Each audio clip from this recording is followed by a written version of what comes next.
प्यार से जहराता बदनाम सलाई बा।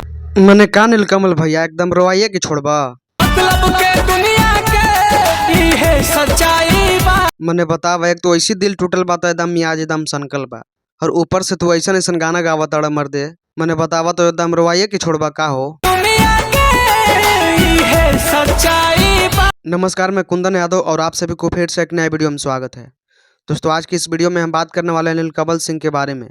आप सभी को पता ही है कि जब ये गाते हैं तो पूरी तरह से भोजपुरी इंडस्ट्री को रुला के रख देते हैं। जिंदगी में बस तहरा पूनम के रात रही। मैं ये बात सही कह रहा हूँ कि जब ये गाते हैं, जब ये गाना मतलब गाते हैं तो पूरी तरह से भोजपुरी इंडस्ट्री रो देता है और मतलब रोने पे मजबूर हो जाता है। उगत सूरज रहबा ता दुनिया साथ रही। और एक और नया सॉन्ग लेकर आए हैं नीलकमल सिंह टी सीरीज हमारे भोजपुरी के यूट्यूब चैनल से, जिस सॉन्ग का नाम है बदनाम सलाइबा।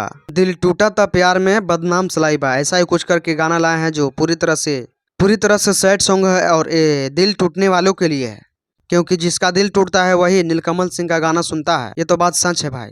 मैं भी फैन हूँ भाई, क्योंकि मुझे भी दिल टूटा है तो मैं भी इनका गाना जो आता है वो बहुत ही अच्छी तरीकों से और खूब ध्यान लगा के सुनता हूँ, क्योंकि ये दीवानों का फीलिंग्स एकदम गाने मिला देते हैं। और मैं भी इनका दीवाना हूँ और काफ़ी भोजपुरी इंडस्ट्री जिसका दिल टूटा है वो ये नीलकमल सिंह भैया का दीवाना है। तो बहुत ही मस्त गाना लेकर के आए हैं नीलकमल सिंह भैया, बदनाम सलाइबा। तो आप लोग नहीं सुने हैं तो जाकर के सुनिए, बहुत ही मस्त सॉन्ग है। और आप लोगों को क्या नीलकमल सिंह का गाना अच्छा लगता है या नहीं, अपनी राय को कमेंट बॉक्स में लिखिए, बताइए। और इस चैनल पर नए हैं तो चैनल को सब्सक्राइब कर लीजिए। धन्यवाद।